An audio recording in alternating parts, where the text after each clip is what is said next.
Magandang hapon po.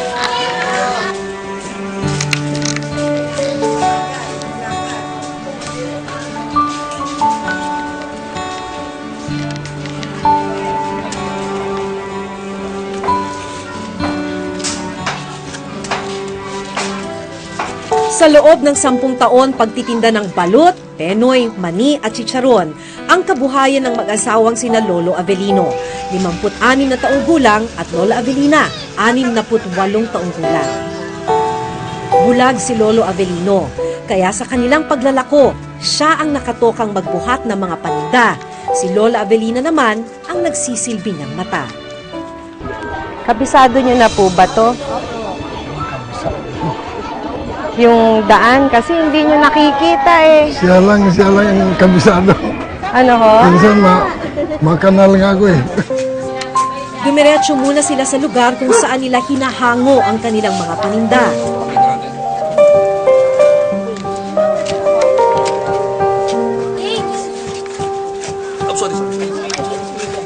Ilang piraso kukunin nyo ngayon?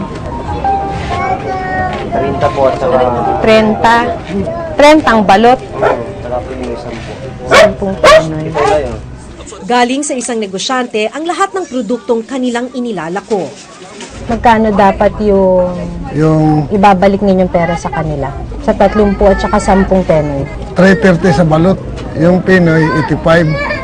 Dito naman 200 kasama na si Charon tsaka ano. 200 Mani. dito, Oh. chicharon at mani. Oh, Medyo malaki rin ho. No? Naubos buho ba yung mga Ay, chicharon? yung kaso lang po, hindi nga eh.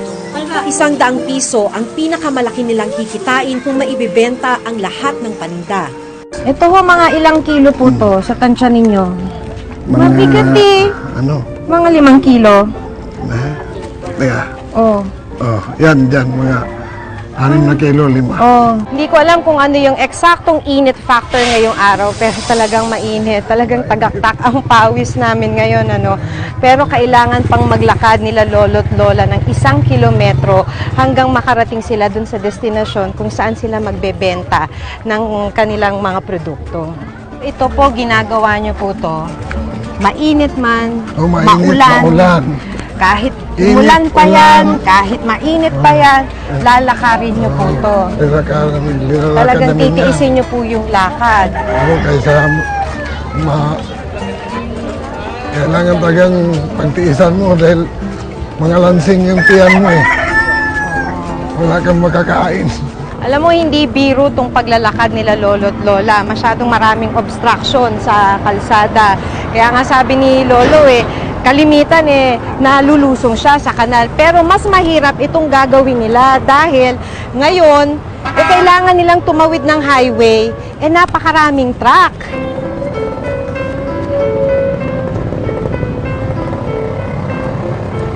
Araw-araw po to. Buti hindi kayo nasasagasaan. Paano na lang pagkagabi? Ganun din, tatawid din dito. Ingat lang po, konting ingat. Dahan-dahan lang po talaga, no?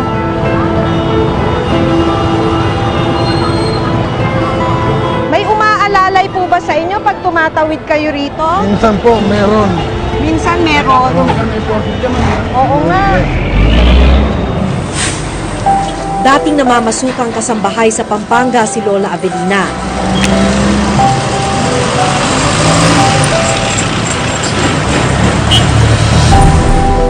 Tubong Palo, Leyte naman si Lolo Avelino kung saan siya nagtrabaho noon bilang magsasaka at pedicab driver.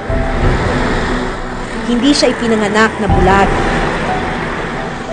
Pero noong 2007 ay unti-unting nanlabo ang kanyang mga paningin sa hindi pa malamang dahilan. Silot lang tayo, kulang peso tayo.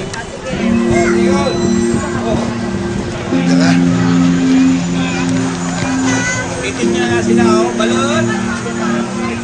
Balut!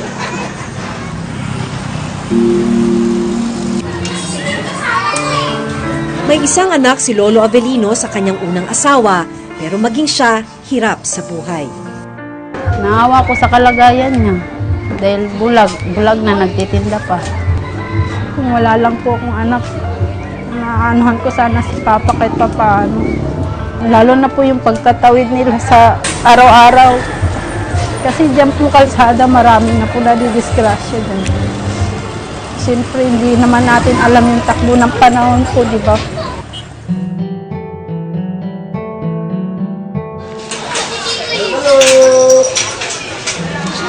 Inabot na ng gabi sa paglalako ng kanilang mga paninda ang mag-asawa.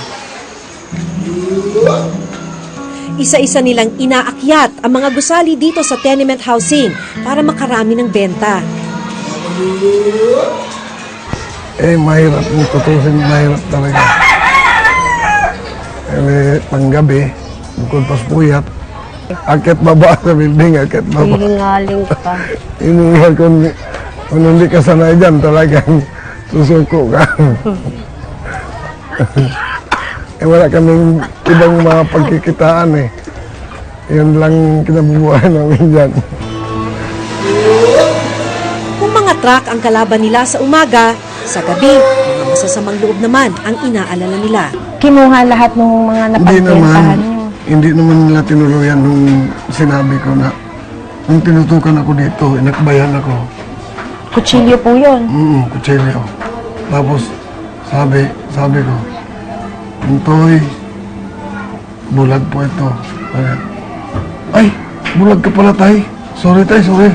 Tumakbo siya. Naawa naman. Naawa yung hold up sa akin. Sa kabila ng panganib at hirap sa trabaho, pursigido ang mag-asawa na mapaubos ang kanilang mga benta. Alas 12 na ng hating gabi nang magdesisyong umuwi na sina Lolo Avelino at Lola Avelina. Hindi nila napaubos ang kanilang mga paninda.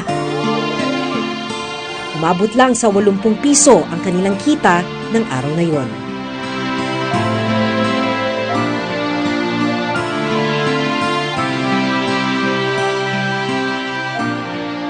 Ang bunga ng maghapong pagkayod ni na Lolo Avelino at Lola Avelina, 80 piso.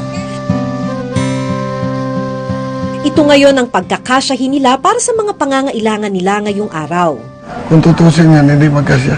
Pero pinagkasya na lang namin. Kung ibili na lang kami sa mga pagkain nga medyo may tama na. Tulad ng mga isda nga binibili namin, mga mumurahin na lang. Pabulok na ng mga isda, gano'n, mura na lang yun.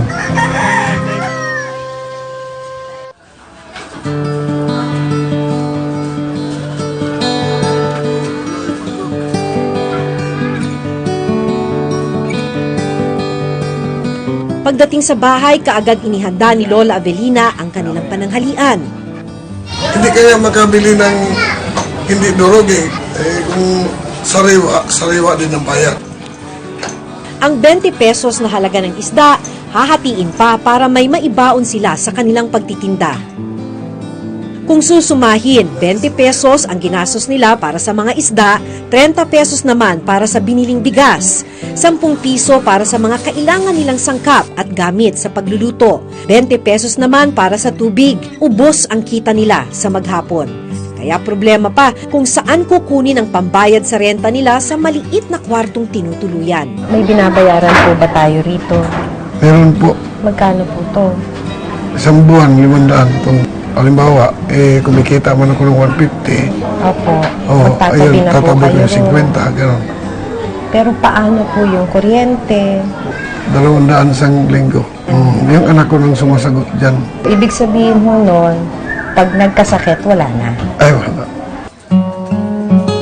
Kung tutuusin, masipag at todo kayod naman ang mag-asawa, pero kapos pa rin talaga ang kanilang kinikita.